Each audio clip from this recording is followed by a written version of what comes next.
Rede TIM não para de surpreender. Saindo de carro pela estrada e navegando na internet, tá lá o sinal. Baixando sua playlist favorita pra correr por aí. Olha ele de novo. Fazendo uma live com a galera no meio de um show, sinal lá em cima.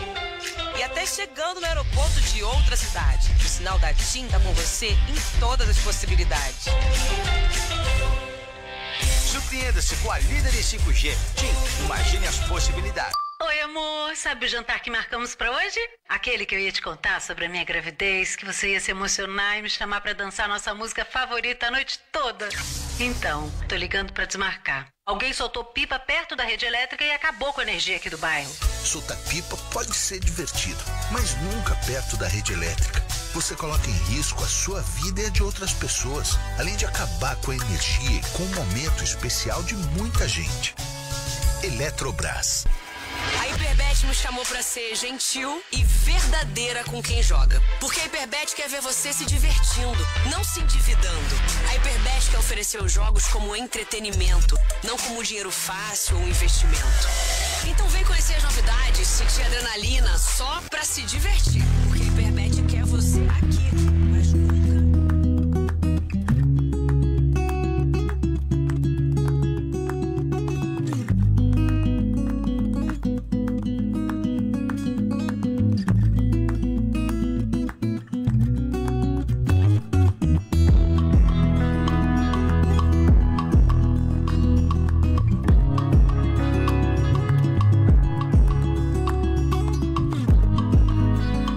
Boa noite a todos os ouvintes da Rádio Soberana 102,8 FM. Estamos ao vivo em mais um programa Converse com o Doutor. Esse programa é um oferecimento do Hospital do Implante Dentário.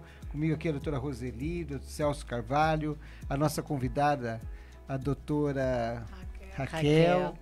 Boa noite, doutora. Boa noite, Roseli, Celso. Boa noite. Boa noite.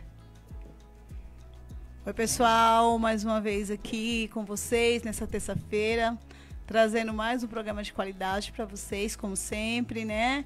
Trazendo muita informação sobre saúde, né? E hoje nós estamos aqui com a doutora Raquel. Ela vai falar um pouquinho aí sobre incontinência urinária das mulheres. Também vai falar um pouquinho sobre infecção urinária, tá bom? A gente vai falar um pouquinho aí. Vocês mandem suas perguntas, seus questionamentos, aí suas dúvidas, porque eu acredito que é um assunto que tem bastante dúvida. Manda aí pra gente que a gente vai procurar sanar todas elas aqui, ok? Então, boa noite, doutora. É um prazer receber você aqui no estúdio da Rádio Soberana. Eu gostaria que você se apresentasse para os nossos ouvintes. Claro, obrigada. O prazer é meu, né, de ter recebido o convite de vocês, de estar aqui falando um pouquinho de um assunto que eu adoro, que é justamente, além da saúde da mulher, a parte de uroginecologia, que trata a mulher nesses problemas que você citou, como a incontinência e a infecção urinária de repetição, os prolapsos, as desordens aí do nosso assoalho pélvico, da pelve, né, que é tão famosa aí que todo mundo fala. Então, eu tive a minha formação inicial de medicina, foi na Unicamp, formei em 2006. Depois eu trabalhei 2 anos no PSF. E aí entrei na residência de ginecologia e obstetrícia na maternidade Cachoeirinha, que eu trabalho até hoje na prefeitura. Logo em seguida, quando eu terminei a residência, eu entrei na especialização de uroginecologia na Santa Casa de São Paulo, na qual, né, durante toda a trajetória, eu tive vários preceptores muito bons. E aí eu continuo trabalhando principalmente nessa área, hoje em dia na maternidade também, no consultório, dou aula, trabalho com os residentes e com os internos lá também. Passam tantos residentes em formação na maternidade, quanto da faculdade em Morumbi e Mogi das Cruzes, que também passa lá na maternidade Cachoeirinha. Então é bem gratificante assim, ensinar uma coisa que a gente gosta de fazer, né? Então a gente tem tentado espalhar essa informação, que nem vocês têm a função de trazer aqui para todo mundo que está ouvindo, de esclarecer muitas dúvidas que aparecem e que a principal, acho que é justamente essa, né? Se existe uma especialidade que cuide da mulher com essas patologias, com essas doenças, e aonde que eu encontro, né? Onde que eu posso procurar esse tipo de ajuda. Então vamos lá, doutora. Primeira pergunta, o que é uma incontinência urinária feminina? Então, a incontinência urinária é qualquer, e eu digo qualquer uma, perda de urina em qualquer momento que a paciente tenha. Então, quando eu tô com a bexiga muito cheia, se eu espirro, se eu tosso, eu tenho que segurar todas as vezes? Tem. Se você perde, já é denominado incontinência urinária. Isso é uma incontinência urinária que você tem com esforço. Aí, por exemplo, tem pacientes que têm dificuldade para segurar, para chegar no banheiro. Então dá aquela vontade forte, forte, forte. E aí quando ela está perto de chegar no banheiro, pá, aí escapa. Então isso é uma incontinência urinária de urgência. Uma outra causa, que é uma alteração do funcionamento da bexiga e que também tem tratamento. Então, outro tipo. Tem as perdas que são insensíveis. A paciente está normal, não tem vontade, não fez esforço e perde do nada. Tem causas neurológicas, aí, por exemplo, um diabetes descompensado pode causar esse tipo de perda no longo prazo. Hérnias, né? A gente estava até conversando aqui no off, aqui antes da gente entrar, sobre hérnias, né? Hérnia na coluna, alterações neurológicas, doenças degenerativas, a próprio Parkinson, Alzheimer avançado cursa, né? Com tipos de incontinência urinária aí na sua evolução. Então, a gente que trata na mulher, a gente olha muito a paciente como um todo, né? Não só a perda de urina, a uretra, a bexiga, mas também todas as fraquezas que a gente tem no assoalho pélvico, na pelve, que é decorrente de algumas coisas que acontecem na nossa vida como mulher. Então, a gente tem algumas coisas que podem propiciar isso. Por exemplo, quantos bebês a gente teve na vida, quantos partos, como que foram esses partos, né? Se foram fáceis, foram difíceis, se os bebês foram grandes, foram pequenos, o tipo de parto, se foi normal, se foi cesárea. E um momento importante na vida da mulher também é a menopausa. Porque a menopausa tem a queda de um hormônio, que a maior parte deve ter ouvido falar, que é o estrogênio. E essa queda muda todo o nosso corpo. Inclusive a característica do nosso colágeno, da nossa pele, e aumenta essa fraqueza na nossa pelve, no assoalho, que é onde sustenta o canal da urina, onde sustenta a nossa bexiga. E aí esses problemas de incontinência têm uma grande característica de se agravar após a menopausa. Aí vem aquele mito, né, que as pacientes acreditam que é normal ou é próprio do envelhecimento você ter perda de urina. E não é. É um fator desencadeante, mas você tem maneiras de amenizar, melhorar ou até curar, né? Deixar a paciente completamente seca, que é o nosso objetivo, né? Não ter que usar absorvente, não ficar molhada, não ter infecção urinária decorrente da perda de urina. Então, tem muitas coisas assim que a gente pode fazer para ajudar essas pacientes. Então, a questão da idade não tem nada a ver com a idade. Então, pessoa jovem... Tem pacientes jovens e, inclusive, doutor, não sei se... também. Tem, você não sabe. Uma pesquisa que saiu junto com a Sociedade de Uroginecologia, mais a Medicina do Esporte, mostrou que algumas atividades físicas de alta performance, que faz muito esforço, muito peso, por exemplo, o paciente que faz levantamento, atletas que fazem levantamento de peso, ou até amador, como o crossfit, ou aquela virada na borda da piscina de natação, algumas coisas que exigem muita força com o atleta de alto desempenho, por não equilibrar a força, né, do abdômen, do nosso corpo, com a nossa pelve, que é o nosso assoalho ali, você pode ter perda de urina em pacientes jovens. Então, a gente tem perda de urina em atleta, muitas vezes. Aquele salto da ginástica olímpica, algumas atividades, dependendo do preparo e da genética, que também influencia muito essas perdas, você pode ter desde o paciente jovem incontinência urinária de esforço, por exemplo. Já a perda por urgência, ela é mais comum quando a gente vai envelhecendo, mas não quer dizer que seja normal, né? A gente pode detectar ali no momento que ela se inicia para interceptar e tratar. A sua especialidade é só mulher, né? Então, quer dizer, se um homem, por exemplo, tem incontinência urinária, você vou procurar a doutora Raquel. Não. Não, quando o homem tem os sintomas de incontinência, ou muitas vezes o homem tem um sintoma diferente. Eu sei disso porque eu tenho muitos chefes, né? A nossa área, como é uma área muito em contato da ginecologia com o urologista, eu tive professores maravilhosos das duas áreas. Então, um professor meu chamado Dr. Luiz Gustavo, lá da urologia até do Cachoeirinha, ele comenta que o homem, normalmente, ele tem mais obstrução no primeiro momento, quando a próstata aumenta e tem uma dificuldade. E a incontinência muitas vezes surge pós-cirurgia, por exemplo, de prostatectomia. No homem, os sintomas de urgência são muito comuns, que às vezes ele não consegue esvaziar completamente a bexiga, mas ele não chega a perder a urina, então é diferente. É como se fosse uma urgência de ir toda hora ao banheiro, mas ele não esvazia completamente, por isso ele vai várias vezes ao banheiro. Então as causas são realmente completamente diferentes. Então se um homem tiver alterações tanto para esvaziar a bexiga quanto para segurar, é importante procurar um urologista, que aí ele vai ter uma visão realmente mais voltada aí para o homem. Aí, no meu caso, eu trato mais as disfunções do assoalho pélvico da mulher, que englobam tanto a incontinência urinária quanto os prolapsos, né? O pessoal fala da bexiga caída, famosa, né? Quando o útero muda de posição, quando a bexiga muda de posição e sai pela vagina, a gente chama de prolapso de órgãos pélvicos. E também as incontinências urinárias, as infecções urinárias de repetição, que podem ser consequência dessas alterações do assoalho pélvico. Caso seja uma alteração lá dos rins, por exemplo, eu vou trabalhar em conjunto com o urologista, daí eu não vou tratar sozinha. Entendi. Um dos ouvintes tinha feito uma pergunta, né? E quais são os tipos mais comuns de incontinência urinária feminina? Então, mais comum, como eu citei, né? Desde a juventude, você pode ter sintomas de incontinência urinária de esforço. Quando você faz uma atividade física, no momento do esforço, você tem, no momento mesmo do esforço exato, você tem uma perda de urina. Você tem a bexiga hiperativa, ou incontinência de urgência, que é aquela que você não chega no banheiro. São as duas mais comuns. E aí tem aquelas causas mais degenerativas, né? Ligadas a doenças neurológicas, alterações centrais, né? Do sistema nervoso central, trauma raquimedular, e aí são alterações mais específicas. Mas as que a gente vê mais comumente, a gente pode dividir em 2 grupos. As de esforço e as bexiga hiperativa, né? Ou incontinência de urgência. Para nossos ouvintes, nós estamos aqui no estúdio da rádio. Nossa convidada é a doutora Raquel, ela é médica, ginecologista, preceptora da Maternidade Escola Vila Nova Cachoeirinha. Quem está nos ouvindo aí, quer fazer pergunta, pode entrar em contato aqui nos estúdios da Rádio Soberana, ou através aqui do estúdio, ou no Facebook, aqui, o Hospital do Implante Oficial, né? Que a doutora Roseli. ligar também, né, Celso? A doutora Roseli está aqui para atender todos os telefones. Doutora, é mito ou não? O que acontece muitas vezes que a gestante tem perda de urina, assim, na gestação? É normal ou por que acontece isso? É uma pergunta excelente, né? A gente tem algumas alterações da gestação que facilitam algumas alterações. No começo da gravidez, é muito comum por causa dos hormônios da gravidez, a progesterona, né?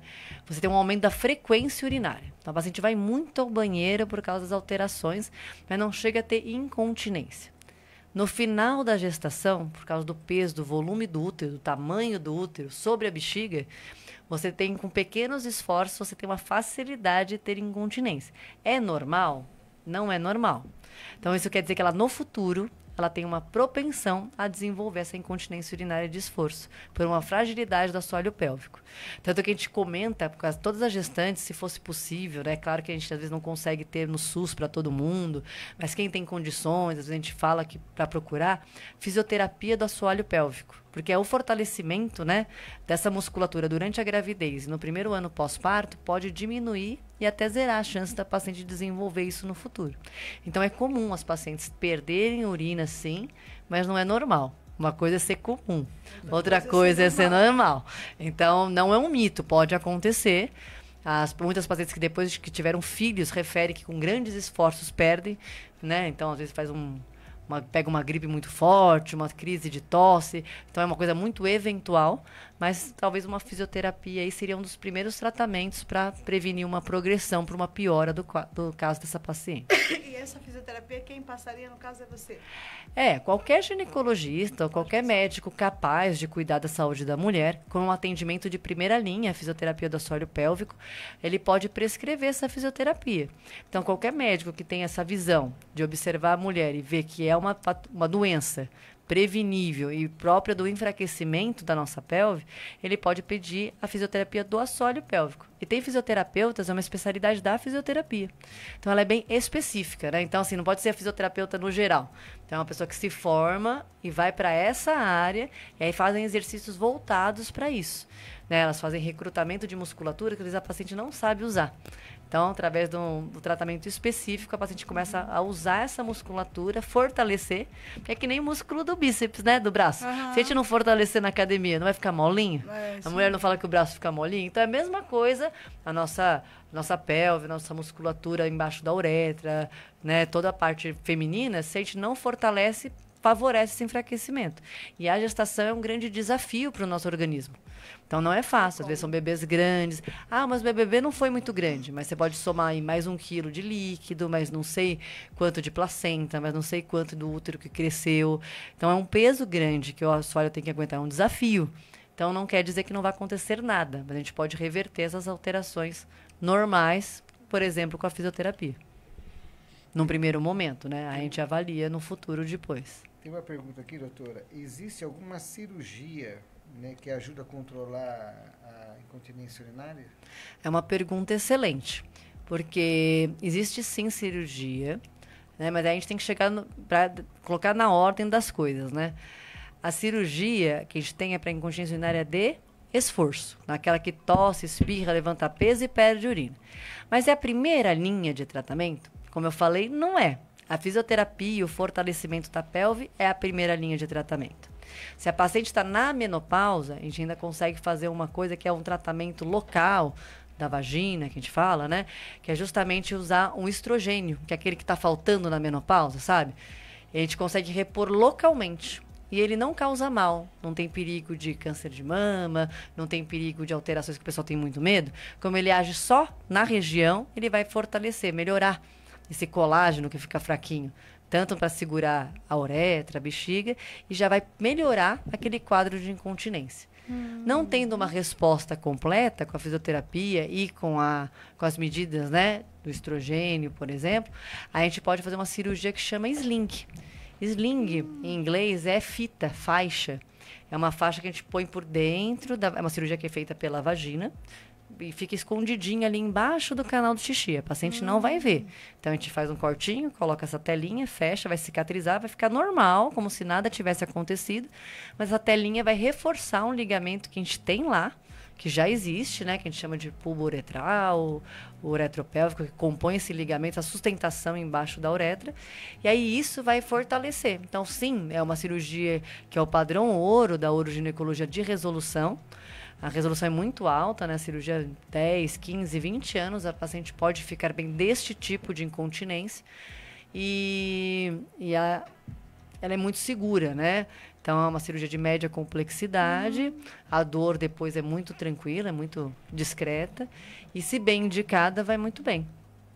Então, temos sim essa opção, né? Em casos que não vão responder tão facilmente aí as medidas mais conservadoras, né? Mais tranquilas, mais clínicas. Doutora, nós falamos no início do programa, né, da questão da infecção urinária. Tem uma pergunta aqui, né? O nosso ouvinte pergunta quais são os sintomas de uma infecção urinária.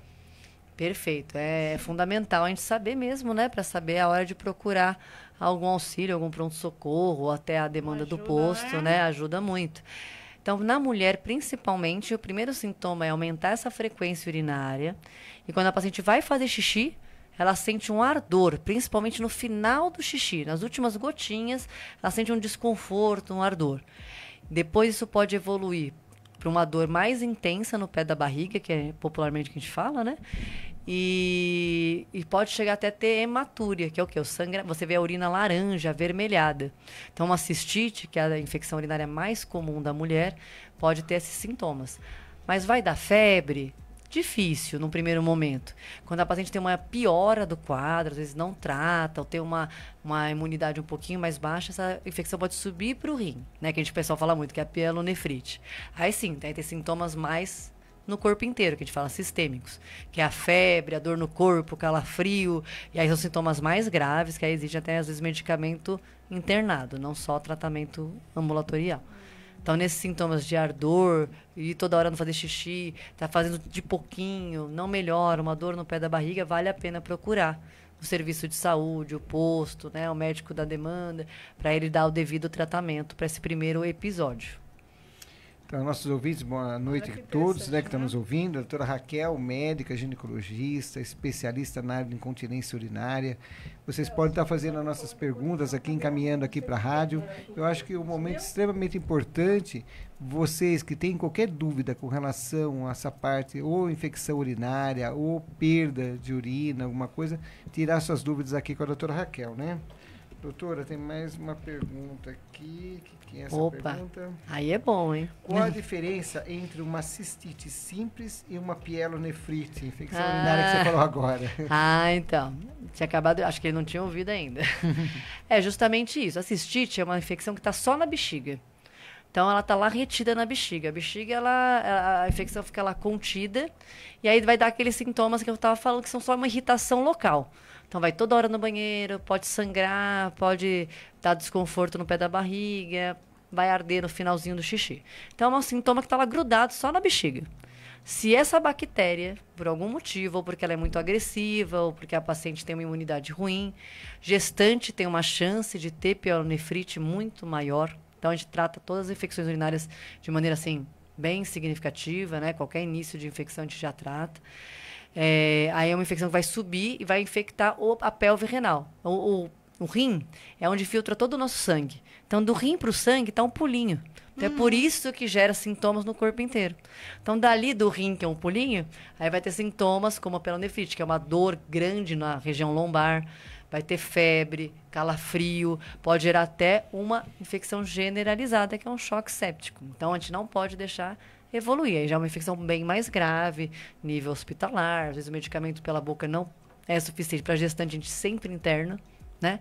Adulto saudável, talvez não, mas a gestante a gente geralmente interna para um cuidado maior aí que da mãe e do bebê. Entendi, mas deixa eu te perguntar.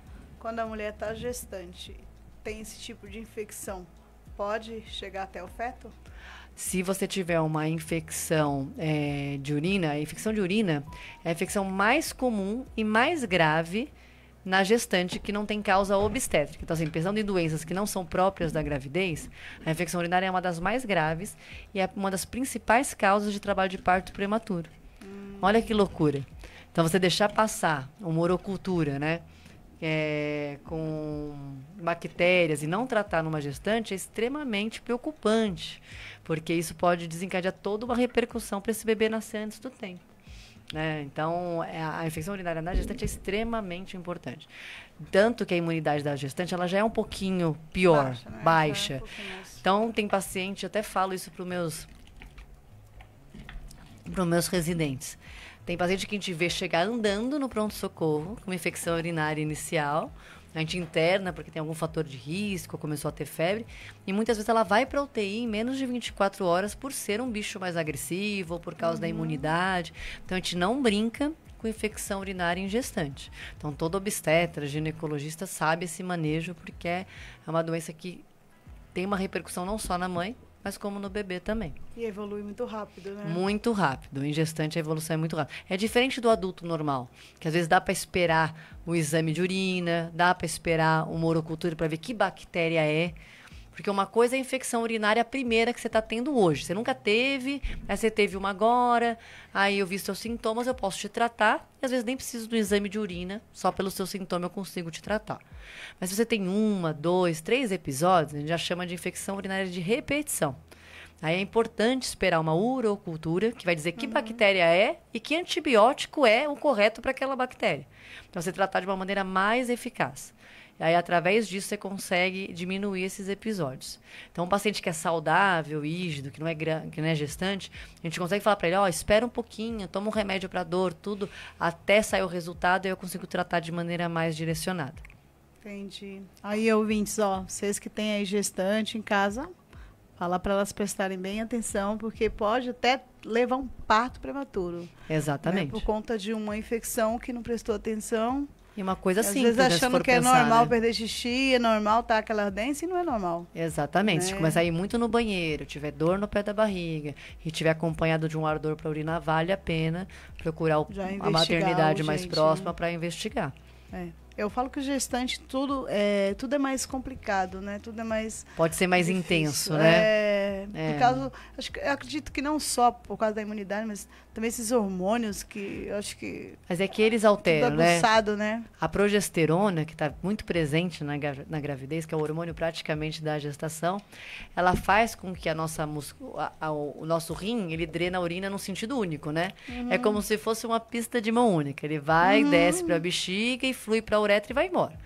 Na gestação, o movimento desse ureter fica lentinho por causa da progesterona.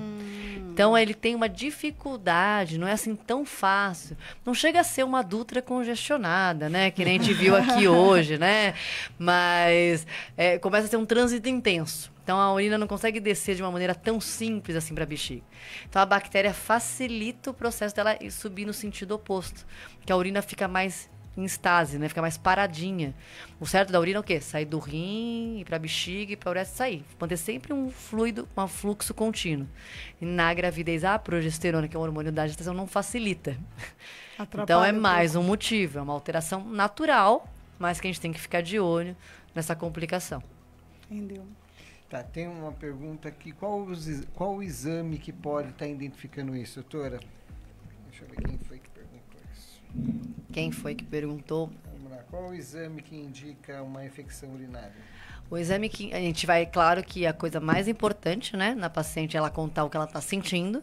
Então, antes de a gente pensar no exame laboratorial, a gente tem que pensar no exame físico, no que ela conta de sintomas. Então, a primeira coisa, sintomas e examinar. Examinar por quê? Porque eu vou determinar se essa infecção está só ali na pelve, no baixo ventre, lá na bexiga, ou se já tem algum sintoma, né? Alguma região lombar dolorosa, ou se ela tem febre. Então, pelos sinais e sintomas iniciais, eu já posso mensurar qual que é a gravidade dessa infecção. Aí eu complemento com o exame de urina, né, uma urocultura se for necessário. E se eu desconfio se essa infecção está pelo corpo todo, né, que eu falo que pode ter um risco maior de sepsis, a gente complementa com outros exames, como fatores inflamatórios, né, um hemograma para ver se tem infecção no sangue, tudo isso altera na pielonefrite, por exemplo. Então, depende do quadro, mas a urina 1 e a urocultura seriam os mais básicos, assim, para o começo. Doutor, tem algum caso mais assim que você pode relatar com relação em toda a sua vida profissional de uma incontinência urinária que fugiu um pouquinho da literatura, ou um caso assim bem específico de incontinência urinária? Ou de infecção? A infecção urinária, né, a gente tem muitos casos de pacientes que às vezes procuram a gente por infecção urinária de repetição, principalmente na menopausa. Que elas não se dão conta, né, elas não contam pra gente a queixa da incontinência, por exemplo. Então, a paciente que usa aquele absorvente, sabe, diário, todos os dias, e que abafa a região ali da uretra, né? Então, ela tem uma propensão maior. Então, a gente já viu muitas pacientes, né, vi bastante, que a gente tentava tratar essa infecção urinária, e aí a gente ia examinar, naquele dia ela não perdia urina, ou não estava com a bexiga cheia, e aí depois a gente descobriu que ela não melhorava dos quadros de infecção urinária de repetição, porque ela usava sempre absorvente, porque ela tinha uma pequena quadro de incontinência. Então, a gente teve alguns casos mais difíceis de tratar, né? E não foram tão poucos assim, mas justamente por causa dessa rotina. Tem paciente jovem que tem esse costume, né, de usar aquele absorvente diário, aquele carefree, que abafa a região, né, íntima, e não é tão apropriado, porque pode propiciar essas infecções urinárias. Na paciente que já tem um grau de perda de incontinência, isso pode se agravar. Aí realmente ter um quadro mais característico aí que a gente tenta tratar, tenta dar probiótico, tenta fazer a urocultura e você não consegue parar o processo. E aí você vai ver que, na verdade, você tem que tratar a incontinência urinária para parar de perder urina e parar de usar o absorvente para daí você poder tratar a infecção urinária de repetição. Você vê que está tudo conectado, né?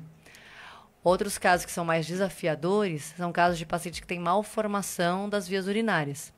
Então, quando a gente pega uma paciente, às vezes 40, 50 anos, chega no consultório, nunca fez o exame de ultrassom de vias urinárias, por exemplo, e começa a ter um quadro de infecção urinária de repetição, além de descartar, né, uma incontinência urinária, por exemplo, a gente pede um ultrassom de rins e vias urinárias para começar, para ver se não tem 2 ureteres, para ver se não tem dilatação, para ver se não tem pedra no rim, famoso, né, cálculo urinário, porque isso facilita o processo das bactérias ficarem lá e levar uma infecção urinária. Então, outros casos desafiadores são casos de malformações, que às vezes passou a vida sem perceber, e aí em algum dado momento começa a dar esse tipo de sintoma. Então, faz parte da nossa investigação inicial também descartar esse tipo de alteração. Entendi. Doutora, paciente diabético tem mais probabilidade? Tem. A diabetes é uma doença realmente complicada, né? O diagnóstico muitas vezes não está sendo realizado. A paciente que chega para a gente não sabe que tem diabetes, por exemplo. Diabetes, ela mexe com a imunidade do organismo inteiro.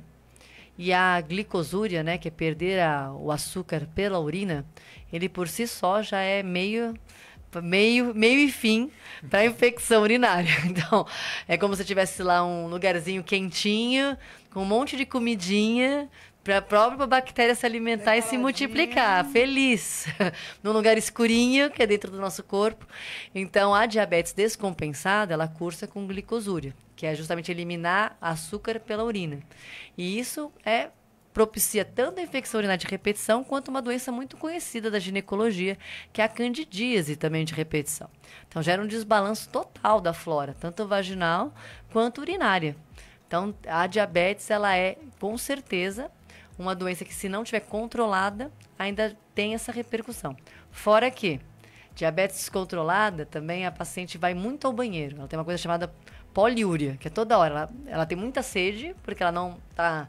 Né, aquele açúcar está circulando e não está entrando nas células. E aí, por isso, ela bebe muita água, vai muito ao banheiro, e aí vira um ciclo, né? Ela pode, inclusive, cursar com piora da incontinência urinária de urgência.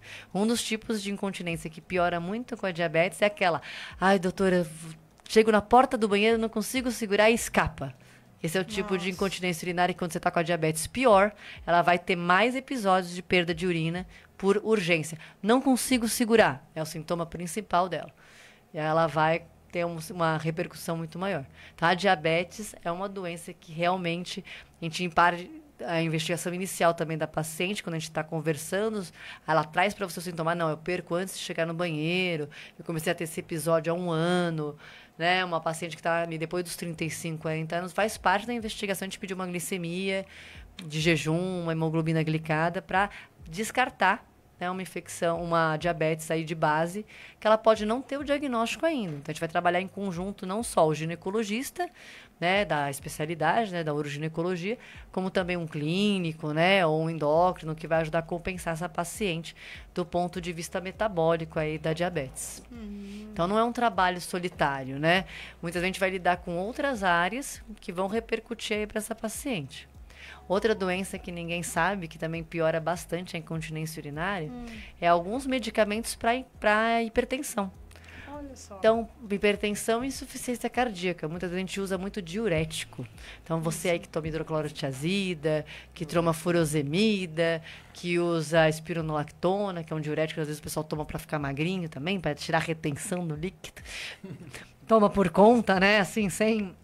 Acha que é normal ficar tomando remédio, né? Então, às vezes, tem muita mulher que toma por conta. Então, aí você não sabe que é um diurético, às vezes. Muitas vezes não tem essa ideia. Toma numa fórmula aí que alguém fez. E aí ela pode desenvolver uma piora da incontinência urinária e da frequência de ir ao banheiro.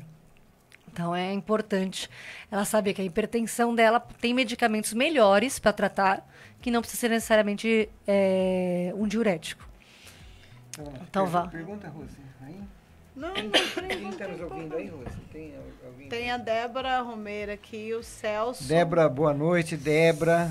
Celso da Praia Grande está aqui conosco. Celso da Praia Grande, Débora Romero, enfermeira da maternidade Escola Vila Nova Cachoeirinha, está prestigiando aqui. Oi.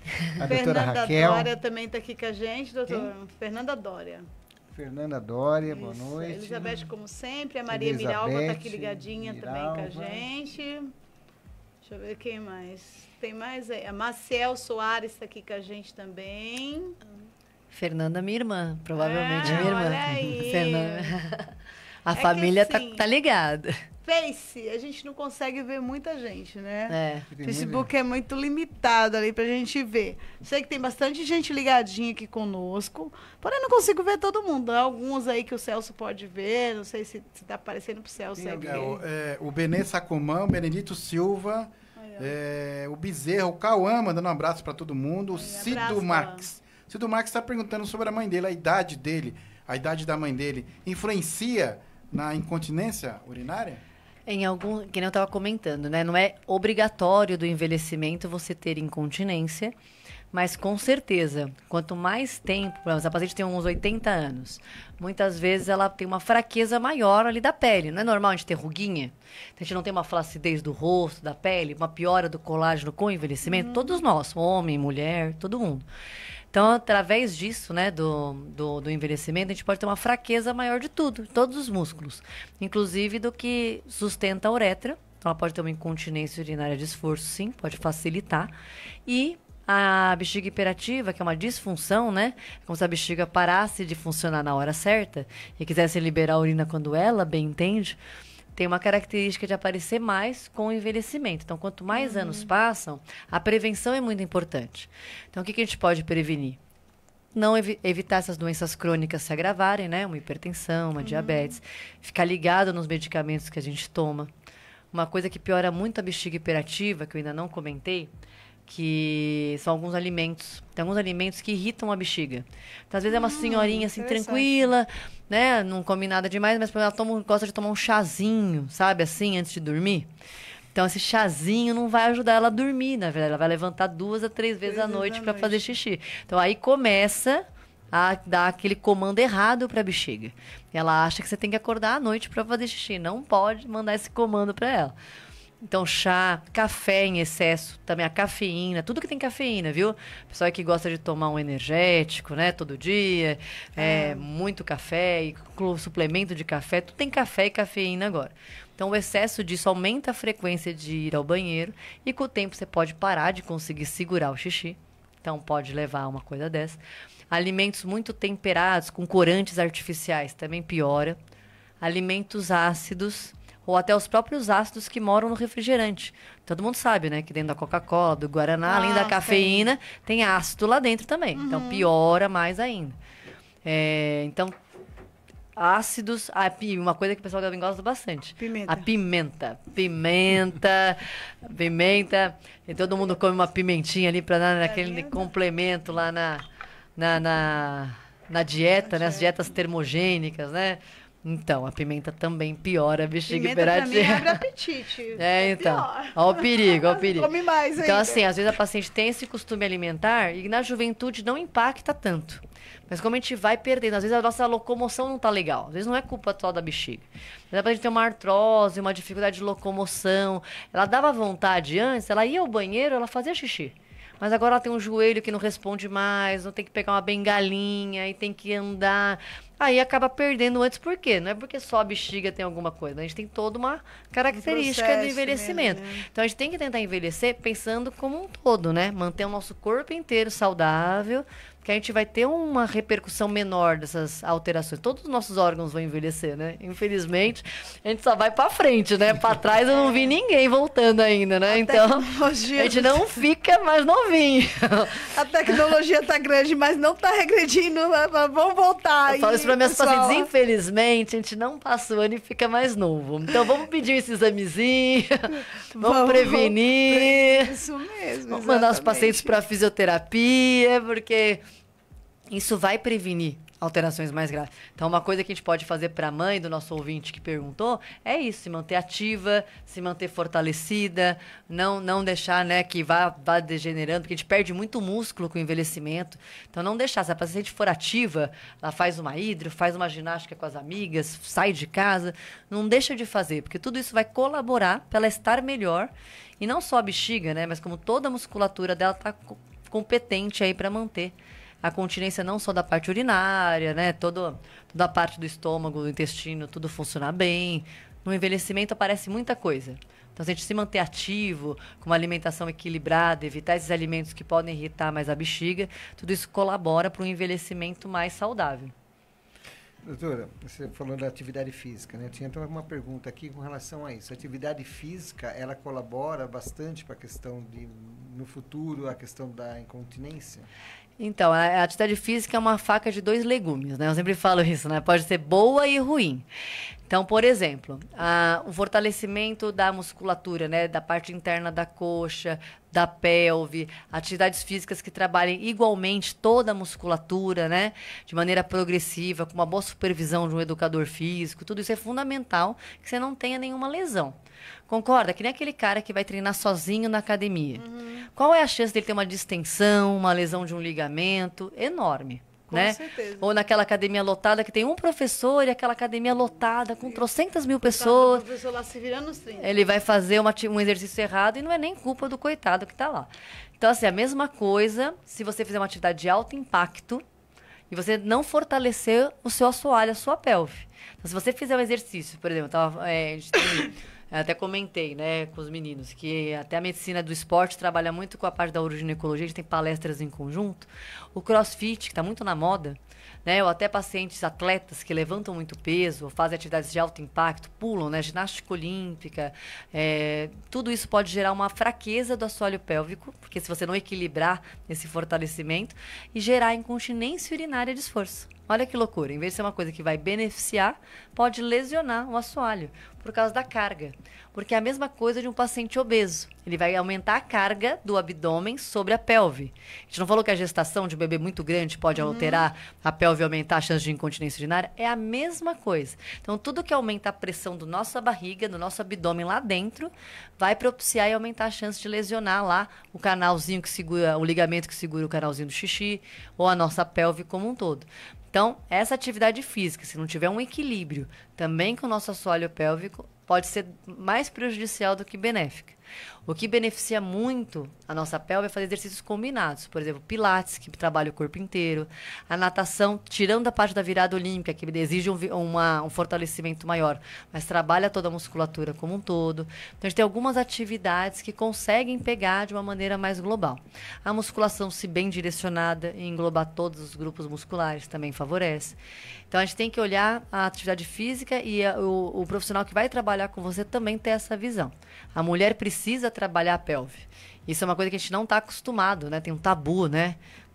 Região da pelve. Não pode, porque é isso que vai prevenir essas alterações no futuro. Às vezes a paciente para de ir na academia, de fazer a aula de pular lá na cama elástica, que se chama jump, ou para de correr na rua, porque só dela pular e correr, ela perde urina. Porque o assoalho pélvico está fraco. Então, olha que coisa. A gente fala, vai correr, minha filha. Mas, doutor, quando eu corro, eu perco xixi. Não, então não vai dar certo, né? Vamos começar, né? Vamos começar do básico. Aí vai para a fisioterapia do assoalho pélvico. Minhas amigas fisioterapeutas já estão me ouvindo. Espero que elas estejam me ouvindo e escutando. Que eu valorizo muito a especialidade. Porque é um princípio básico. A gente não pode... A gente tem que fortalecer todos os músculos de maneira igual. Então, quando a gente vai... A atividade física, ela, sim, de uma maneira global, ela protege a musculatura e deixa saudável. Algumas de alto impacto e alta performance, quando você tem muito peso, né? Levanta muito peso. Então, essa pressão abdominal pode prejudicar a pelve. Então, tem que ter uma supervisão legal, tem que ter um profissional legal te acompanhando. E se você tiver dúvida, passa numa consulta, fala com a fisioterapeuta, fala com o médico especializado na parte de incontinência, de assoalho pélvico, para tirar dúvida se o que ela está fazendo vai ajudar ou prejudicar no futuro. Você falando agora da especialidade, né? Tem uma ouvinte que ela passou uma mensagem agora que ela não sabia que existia uma especialidade médica voltada para isso. Então eu queria que você falasse um pouquinho, porque não só ela, deve ter muita gente que está curiosa. Que está curioso saber, né? Todo ginecologista trata isso, tem uma especialidade à parte. A ginecologia antes não tinha tantas especialidades. Com os anos foi criando várias vertentes, né? A gente chama de áreas de atuação. Tem algumas que são especialidades mesmo. Por exemplo, a mastologia, todo mundo sabe, né? Que trata mama, câncer de mama, tudo isso. Tem a parte da obstetrícia, que chama medicina fetal, que é um ultrassom específico do bebê, também é uma especialidade. A uroginecologia, no Brasil, ainda não é uma área de atuação. Então, ela não chega a ser uma especialidade completamente descolada do ginecologista. Mas, por estar se tornando tão específica, no mundo, tem sociedades já internacionais de uroginecologia. Então, no Brasil ainda não tem essa divisão, mas no mundo ela já é uma especialidade por si só. Uma especialidade justamente composta por ginecologistas que estudam a área e urologistas que estudam a área da pelve feminina. Então, a uroginecologia é uma área que a gente aprende com os dois lados, né? Então, a gente desenvolve técnicas de cirurgia e trabalha junto. Então, existe já no Brasil ginecologistas que estão se aperfeiçoando na área de uroginecologia. E cada vez mais, por ser uma área muito específica, o ginecologista geral muitas vezes não trata. A cirurgia, normalmente, eles não fazem, porque é específica, né? Uma técnica específica por via vaginal que, normalmente, o ginecologista geral não mexe. Então, acabou que virou realmente uma área de atuação bem específica. Então, nós existimos, ainda não somos milhares, e ainda não somos reconhecidos como subespecialidade oficial no Brasil, mas no mundo nós já somos. Então, atualmente, a gente é uma área de atuação que está crescendo aí. E as pacientes vêm procurar a gente justamente por causa desse olhar. Tanto as pacientes mulheres, né, que querem um olhar, às vezes, um pouco mais voltado para elas, quando elas não procuram um urologista, às vezes não estão satisfeitas, ou até as que estão no ginecologista geral e querem, né, tratar algo de uma maneira mais específica essa queixa, ou de incontinência, ou de infecção de repetição, ou porque acha que alguma coisa saiu do lugar ali na pelve.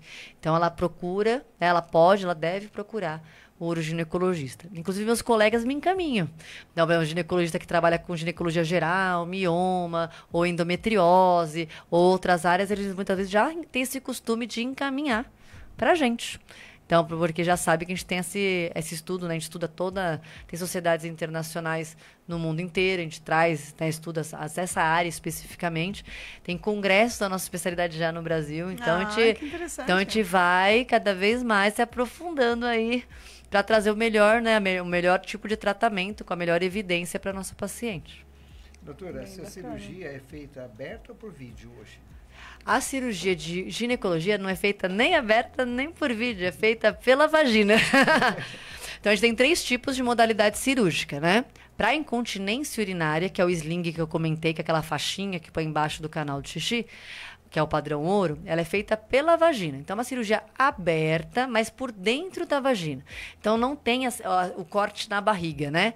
Não tendo corte na barriga, quando a gente opera pela vagina, praticamente não há dor. É uma cirurgia com pouquíssima dor, pouquíssima chance de infecção, e a paciente consegue ir embora muitas vezes ou no próprio dia ou no dia seguinte. Então, ela tem uma recuperação muito boa e a chance de complicação é muito mais baixa, né?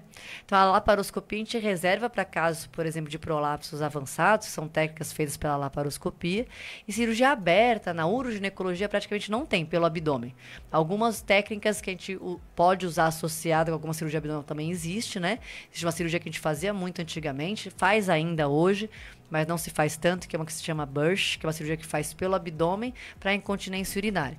Mas como ainda não tem não tem um resultado assim no longo prazo tão bom, a gente acaba fazendo muito mais o sling por via vaginal, que é essa telinha que a gente coloca mesmo. No mundo se estudam outros tratamentos alternativos. Por exemplo, não existe só isso, né? Não existe só o sling e não existe só um tipo de sling. Então, a gente faz o sling pela vagina, mas tem 2 posições que você pode colocar essa tela, que aí para os pacientes a gente explica, né? Dependendo da gravidade, dependendo se for a segunda cirurgia. Então, a gente tem técnicas que pegam esses pacientes mais graves. E existem tratamentos, além da fisioterapia, que são conservadores, existe também a opção das energias que estão surgindo, né? Que tem mais estudos ainda, né? Como a radiofrequência, o laser por via vaginal, que aumenta esse estudo aí para melhorar o colágeno e pode impactar numa melhora da incontinência. Estão estudando, não sabem se vai... Como é que está a evidência em relação a isso. E outra coisa também é como se fosse... As mulheres conhecem. Sabe aqueles preenchedores que o pessoal faz no rosto, assim? Ácido hialurônico, parará. Então, existe também, estão surgindo estudos comparando agentes que preenchem ao redor do canal do xixi, para que ele fechasse um pouquinho, né? Agentes de preenchedor na uretra, para diminuir esse espaço. E daí, eles estão comparando com a cirurgia, que é o sling, né? Como padrão ouro. Esse preenchimento não dura a vida inteira, né? Dura menos que o sling.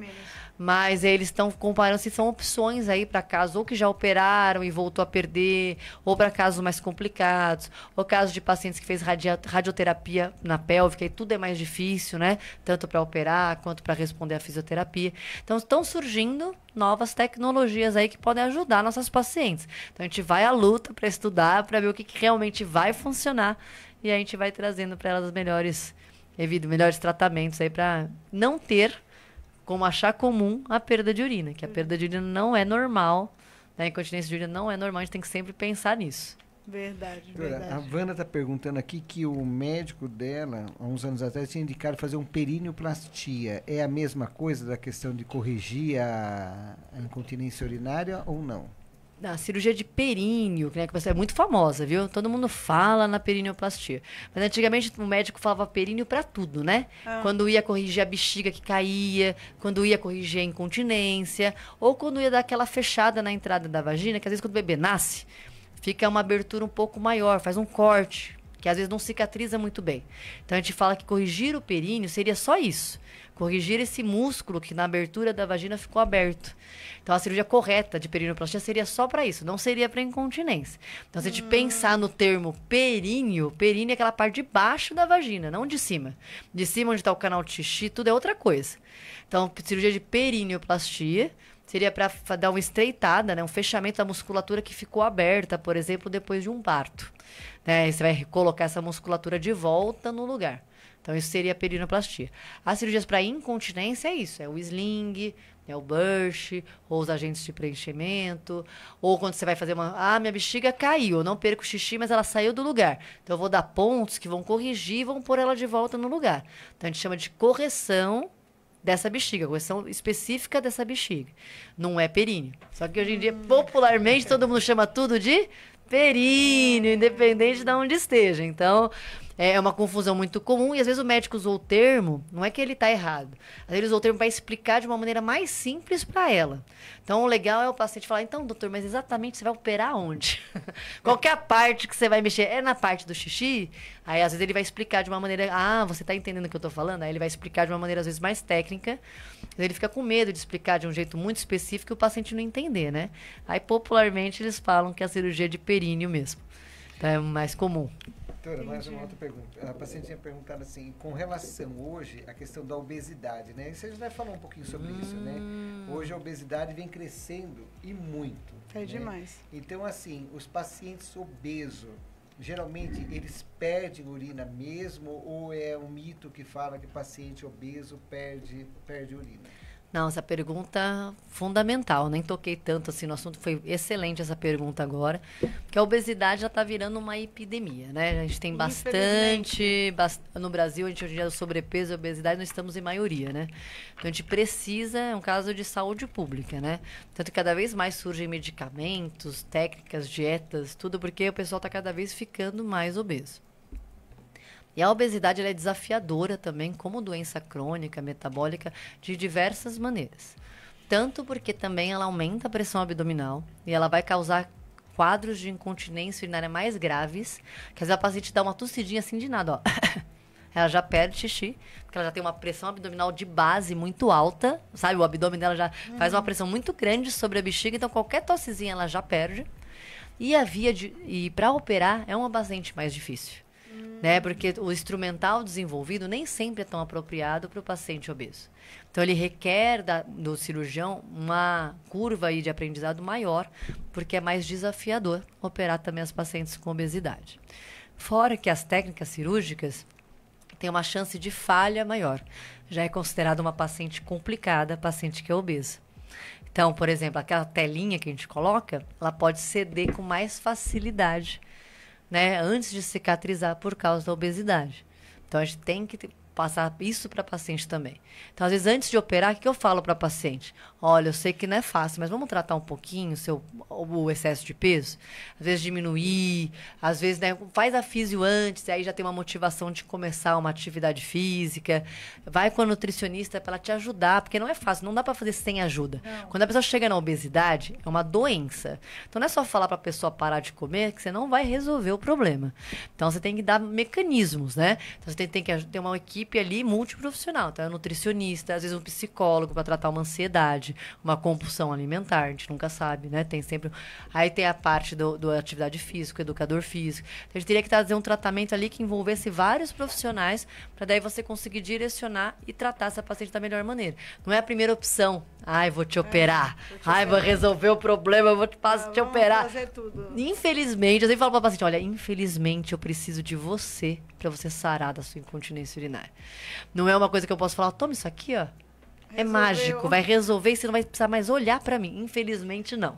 Então, é uma doença que eu falo que o problema não é ela em si. É esse trabalho em equipe, muitas vezes de todos os profissionais e do paciente também se envolver para ele querer tratar. Né? Então, a gente sabe que muitas vezes o paciente tem vários problemas pessoais, sociais. Então, nem sempre ele consegue ter todo esse respaldo. Mas a gente tenta dar o máximo de ferramentas possível. Lá no Cachoeirinha, a gente tem o privilégio de ter a fisioterapia com a gente no Hospital do SUS. Então, todas as pacientes que moram próximas, que são encaminhadas, que são da nossa região, a gente direciona para a fisioterapia. Demora um pouco de chamar, não é assim instantâneo, mas tem. Né? Já é um recurso assim que é escasso no SUS. Então, a gente tem como proporcionar isso para nosso paciente que não tem um convênio, que não tem um particular. Se a paciente tem um convênio, tem um recurso, por que não procurar isso? Né? Por que não tentar uma nutricionista, uma psicóloga, entrar numa academia, melhorar um pouco ali, né, a situação do peso, daí que ela vai poder operar de maneira mais segura, com menos complicação, cicatrização da técnica, menos risco de falhar a cirurgia muitas vezes, cada colocação da tela, do posicionamento. E aí isso vai trazer para ela uma qualidade, além de trazer uma qualidade de vida melhor, de prevenir doenças crônicas, como a hipertensão, a diabetes, que podem piorar o quadro dela. Então, a obesidade, não tenho dúvida, a pergunta foi excelente. E ela tem um impacto significativo aí nessas doenças que a gente está comentando hoje. Olha, doutora, o Marcial está fazendo uma pergunta aqui, né? Acho que no início do programa você até falou um pouquinho. Mas, Marcial, nós estamos aguardando você lá na clínica. O Marcial é um representante comercial, né? De laboratório. Que ele traz as amostras grátis pra gente, passa com os médicos. E ele está fazendo uma pergunta, né? Se a DM, tipo incontinência urinária atinge pessoas jovens, doutora. Ah, sei. Então, ela pode atingir. Tem casos de... você até está falando você comentou de pacientes difíceis, pacientes raros. A gente teve uma paciente que tinha uma doença do colágeno. Ela tinha 20 anos. Ela tem uma doença chamada Ehlers-Danlos, que é, sabe aquela doença do contorcionista do circo? Sabe aquele cara que entra na caixa do circo? Que se contorce todo e entra dentro da caixa? Aquilo é uma doença, geralmente é uma doença, é genético, que ele tem uma mobilidade muito grande das articulações. Pacientes com essa característica, muito jovens, podem ter incontinência urinária muito, muito jovem. Então, pacientes que às vezes estão lá com 20 anos, nunca engravidaram, nunca tiveram nada, começa a ter um quadro de incontinência, a gente vai investigar, o dedo chega aqui, tem uma hipermobilidade, então tem uma alteração do colágeno. Então, essa fraqueza do colágeno pode propiciar, e ela é genética, né? Então, tem pacientes jovens que podem... Eu achava que era exercício físico que eles faziam todo dia. Então, pode ter alterações genéticas também. Então, na tua família, tem muito caso de incontinência urinária? Será que foi só parto? Será que foi só menopausa? Ou será que tem um fator genético? Também tem isso. Crianças que nunca chegaram a ficar continentes. Tem crianças que têm dificuldade de segurar o xixi. Sabe, de ter 5, 6, 7, 8 anos ainda perde xixi. Tem que investigar para ver se está normal, se está na curva ali normal, 7, 8 anos, ou se tem alguma coisa aí naquela bexiga, né, neurogênica ou genética, ou que precisa ser investigada também. Então, pode ter em pacientes mais jovens. Casos de exercício que a gente comentou, né, excessivo, alto impacto, atletas, podem ter episódios aí de incontinência também. E cada vez mais na juventude, a obesidade também aparece. E aí né? fica pior. E o abuso de diuréticos pode facilitar. Então, pacientes jovens que também tomam aquelas fórmulas mirabolantes para emagrecer, que aí misturam lá tudo e mais um pouco. Tem hormônio da tireoide, tem diurético, tem não sei o que mais. Tem um monte de coisa. Aí pode favorecer também a incontinência urinária, porque tem múltiplos elementos ali que a gente nem sabe o que é. Então, também, pacientes jovens têm esse abuso aí de medicamentos e diuréticos. Entendeu? Tem uma pergunta aqui, ó, da Fernanda, falando assim... sobre xixi noturno. Quando me levanto, sempre que me levanto para fazer xixi à noite, é considerado incontinência? Se você se levanta à noite, até no máximo uma vez, e não perde xixi, só vai lá, faz xixi, volta. Até uma vez é normal. No inverno, ou quando você bebe mais água, pode acontecer, é normal. O melhor é dormir a noite inteira. Mas se você levanta até uma vez, ainda é normal. Se você começa a levantar várias vezes, 2, 3, já é um sinal de irritação dessa bexiga. Então, já entra naquele negócio da urgência que a gente comentou, sabe? Pra gente falar que é incontinência, é assim, eu tô indo no banheiro, e aí escapa o xixi, começa a pingar antes de eu chegar no vaso. Aí é incontinência. Então, para eu considerar normal, eu tenho que levantar, toda vez que eu levantar, eu perco o xixi, ou eu levanto mais de 2, 3 vezes, mesmo sem perder, já é o sinal de que tem um fator ali de irritação dessa bexiga que merece ser investigado. Entendi. Tá respondida aí a resposta para você, Fernanda. Espero que tenha sido o Marcel completo. Perguntou assim, DM, que eu não sei o que significa. Diabetes, deve ser diabetes. Deve ser. Tipo 2 e 1 são doenças graves. Com certeza, não tenho dúvida. Você acabou de falar um pouquinho aqui sobre essa parte da diabetes, né, que piora muito mais. A diabetes tipo 1, ela é vinculada à insulina, tem outra fisiopatologia, outra origem. A que a gente vê mais impactando a parte da incontinência urinária é a diabetes tipo 2, né, que também é própria dos pacientes acima de 30, 35, 40 anos, que pelos hábitos alimentares, a obesidade também acaba aparecendo mais cedo, né? Antes era só do pessoal 50 a mais, agora está cada vez mais cedo aparecendo diabetes aí, porque o pessoal tá descuidando da alimentação, né? A gente tem muito recurso, mas a gente acaba abusando aí da fritura, do alimento, e aí isso, você tem uma propensão genética, pode aparecer o diabetes mais cedo. Então, sim, a diabetes impacta nessas doenças que a gente está comentando e favorece tanto infecções urinárias de repetição, se ela estiver descompensada, quanto o aumento da frequência urinária noturna, diurna, de tudo certo.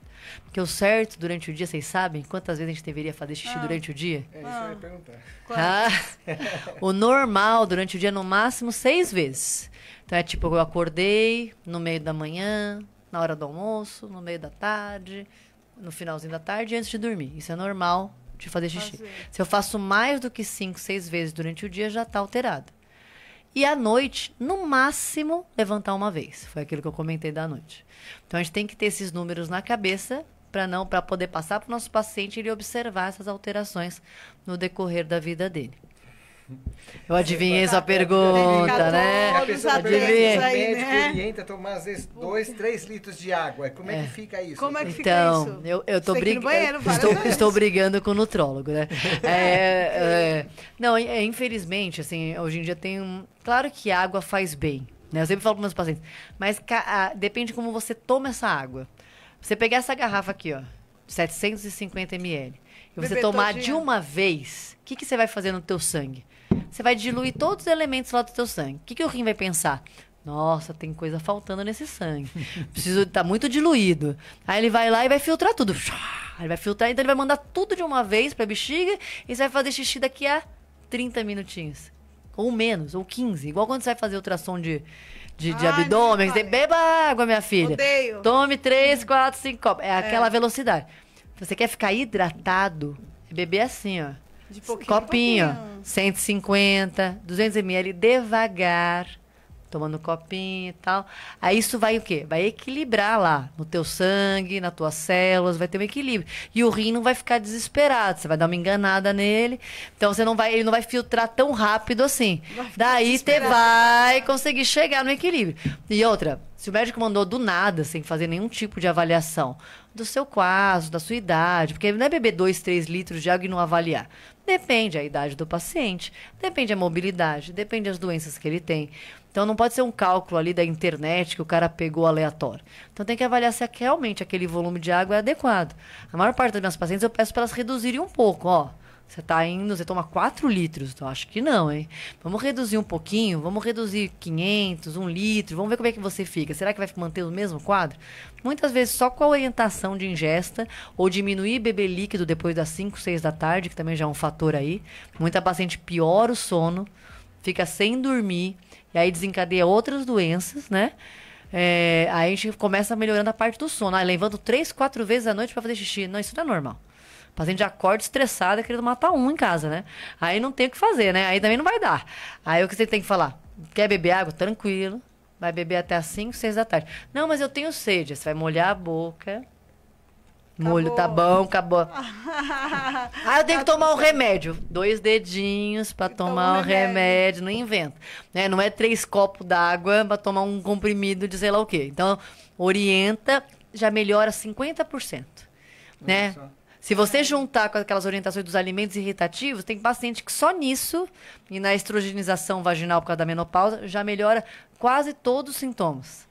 Sem eu precisar fazer mais nada. O médico lá, bebe água, bebe água, bebe água, bebe água. Pelo amor de Deus. Muitos elogios aqui de você. E uma das coisas aí que ficou bem claro para eles é a questão da água. A menina Valquíria. Da questão da água. É extremamente importante, porque a ideia que as pessoas têm, tem que tomar água. De qualquer jeito, né? Tomando água, vai urinar mesmo, não tem como. Aí vem uma vez... Parece que você tomou aqui 1 copo ou 2 de água, já...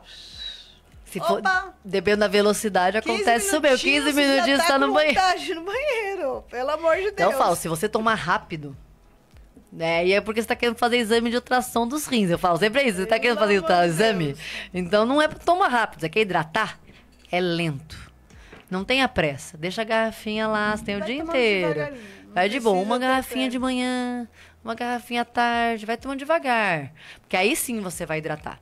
E aí você vai ter o resultado que você quer. Senão você vai ficar você e o rim brigando o dia inteiro e não sai do banheiro. Aí não trabalha, daí começa a ter alteração. Não faz nada. Então, essa parte normal, a gente também tem que tratar. E aí a gente tem que ter tempo de conversar com o paciente essa parte que é básica, né? E ao contrário também, não ir ao banheiro também, eu acho que não faz bem também, né? Você ficar o dia inteiro. Fundamental o que você está falando. O que acontece com um paciente que é jovem? Na área da saúde a gente tem muito.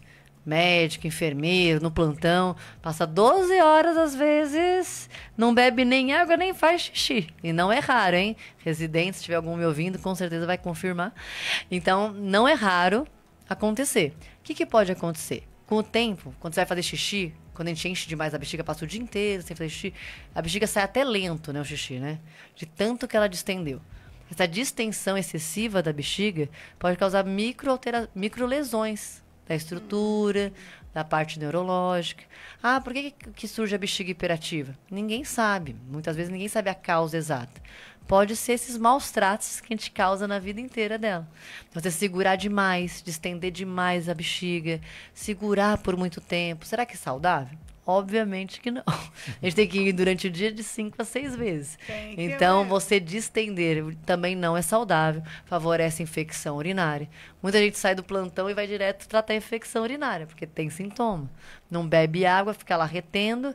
Bactéria que está lá na pelve, tadinha, ela vai lá e sobe, nem que foi culpa dela. Ela estava lá, estava favorável, se multiplicou. Tá? Falou, o caminho é por aqui. O caminho é por aqui. Então, também ficar muito tempo sem urinar e beber pouca água, né? Beber, tipo, não passou mais de 6, 7 horas sem beber nada de água. Isso também pode acarretar problemas imediatos ou no futuro, devido ao jeito que você tratou sua bexiga durante a vida. Então, doutora, tá muito bom a nossa entrevista, muitas perguntas. Já cansaram de mim. Mas nós estamos chegando no final do programa. Eu gostaria que você passasse o seu contato, o seu consultório, amado. Porque muita gente vai estar ligando para você, marcando consulta, porque assim, é muita pergunta. Eu vou deixar então, né? Vai ficar na rádio. Um jeito fácil de me encontrar é você procurar no Instagram, @doutora Raquel Ramos Riquete. Procura lá. No meu @, que aí vai ter lá um linkzinho que tem pra agendar consulta, tem o endereço, o consultório fica lá na Paulista, e aí é perto do metrô, é fácil acesso, então dá pra tirar dúvida também se quiser procurar no Instagram. E aí eu coloquei lá no link da rádio, eu coloquei também, hoje tá lá a publicação junto, quem entrar hoje lá já consegue clicar direto, e aí a gente vai conversando, tirando as dúvidas, e o que a gente puder ajudar com certeza vai ser um prazer. Então, muito bom. Doutora, pode passar se tem mais alguma pergunta? Doutor, não tem. Eu quero só comentar que nós estamos lá com aquela cesta linda, maravilhosa, né? Agora, pro final do mês, pra gente fazer o sorteio do mês das mães, né? Então, todo mundo que fechar lá comigo esse mês, já estou colocando o nomezinho lá pra gente fazer o sorteio no final do mês, ok? Ok. Então, vamos encerrar nosso programa. Doutora, foi um prazer. Eu que agradeço. Faço convite outras vezes, se você quiser prestigiar aqui, acho que foi muito bacana. Se surgir mais um tema, se vocês quiserem, enfrentaremos a Dutra diretamente da Paulista hoje, orando para que acabe a reforma, se Deus quiser. Não, mas a gente vem com o maior prazer. Foi um prazer ver de novo, novamente, o doutor, conhecer você, foi incrível. O prazer foi todo nosso, né, doutor? Vamos encerrar. É mais uma baita profissional, né? Exatamente. Gente, que maravilha, que bênção. Tive o prazer de trabalhar com a doutora Raquel na maternidade Cachoeirinha, foi muito bom. É isso aí. Então, muito obrigada, viu? Uma ótima noite, então. Vamos encerrar? Vamos. Gente, beijão pra vocês. Próxima terça-feira estaremos aqui. E eu espero todos vocês aqui 7h30 da noite, ok? Então vamos lá. Até a próxima terça, mais um programa, Conversa com o Doutor. Boa noite a todos. Muito obrigado a todos que nos ouviram. Boa noite. Tchau, tchau, gente.